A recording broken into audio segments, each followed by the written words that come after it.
आप सभी ने रेयर अर्थ एलिमेंट्स के बारे में जरूर सुना होगा। अक्सर मीडिया में इसके बारे में काफी चर्चा रहती है। इलेक्ट्रिक व्हीकल्स हो, मोबाइल फोन्स हो, मिसाइल, सैटेलाइट्स या रिन्यूएबल एनर्जी, आज की ऑलमोस्ट हर एडवांस इंडस्ट्री की बैकबोन यही रेयर अर्थ एलिमेंट्स है। लेकिन ये रेयर अर्थ एलिमेंट्स आखिर है क्या? ये दरअसल 17 मेटेलिक एलिमेंट्स का एक ग्रुप है, जिनमें नियोडाइमियम, टर्बियम, यूरोपियम जैसे महत्वपूर्ण एलिमेंट शामिल है। इनका नाम रेयर इसलिए नहीं पड़ता क्योंकि ये धरती पर बहुत कम है, बल्कि इसलिए क्योंकि ये लो कॉन्सेंट्रेशन में और लगभग हमेशा दूसरे मिनरल्स के साथ मिक्स्ड फॉर्म में मिलते हैं, जिससे इन्हें निकालना और प्रोसेस करना मुश्किल और महंगा हो जाता है। क्या भारत के पास रेयर अर्थ रिजर्व्स हैं? जवाब है हाँ। भारत के पास मोनाजाइट सैंड्स के रूप में सिग्निफिकेंट रिजर्व्स हैं, खासकर ओडिशा, आंध्र प्रदेश, तमिलनाडु और केरल के कोस्टल एरियाज में। इंडिया रेयर अर्थ रिजर्व्स के मामले में दुनिया के टॉप देशों में से शामिल है, लेकिन प्रॉब्लम है लिमिटेड माइनिंग और प्रोसेसिंग कैपेसिटी। इंटरनेशनल लेवल पर देखें तो चाइना इस सेक्टर का अनडिस्प्यूटेड बॉस है।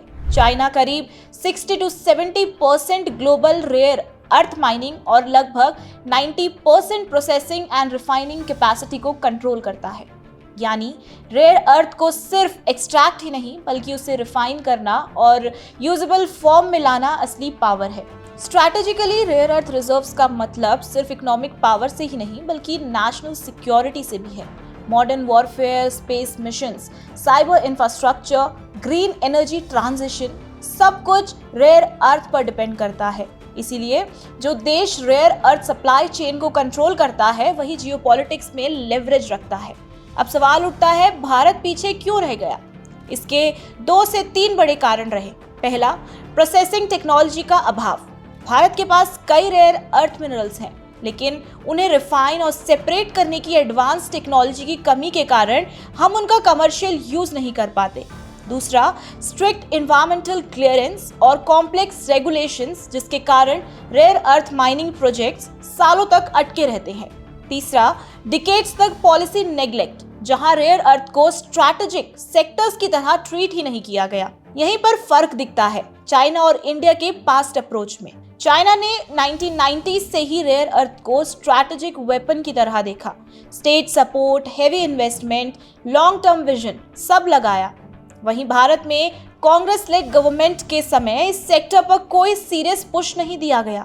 लेकिन अब तस्वीर बदल रही है। 2025 में मोदी गवर्नमेंट ने रेयर अर्थ सेक्टर को लेकर डिसाइसिव स्टेप्स लिए हैं। 5000 करोड़ की rare earth processing manufacturing scheme लाई गई है, जिसका मकसद रेयर अर्थ माइनिंग से लेकर प्रोसेसिंग और मैन्युफैक्चरिंग तक इंटीग्रेटेड इकोसिस्टम बनाना है। इंडिया अब अपने डोमेस्टिक रेयर अर्थ रिजर्व्स को अधिकतम इस्तेमाल करने की कोशिश कर रहा है और कजाकिस्तान जैसे देशों के साथ इंटरनेशनल पार्टनरशिप भी एक्सप्लोर कर रहा है। मतलब वहां से रेयर अर्थ खरीदना, वहां की माइंस में निवेश करना और जॉइंट वेंचर बनाना, ये सब आत्मनिर्भर भारत विजन का हिस्सा है, ताकि इंडिया सिर्फ कंज्यूमर ना रहे, बल्कि रेयर अर्थ सप्लाई चेन का एक इम्पोर्टेंट प्लेयर बने। रेयर अर्थ एलिमेंट्स फ्यूचर की स्ट्रैटेजिक करेंसी है और भारत इस रेस में लेट जरूर है, लेकिन डायरेक्शन सही है। विजन, पॉलिसी और इंटेंट के साथ इंडिया धीरे धीरे चाइना डिपेंडेंस से निकलकर सेल्फ रिलायंस की ओर बढ़ रहा है।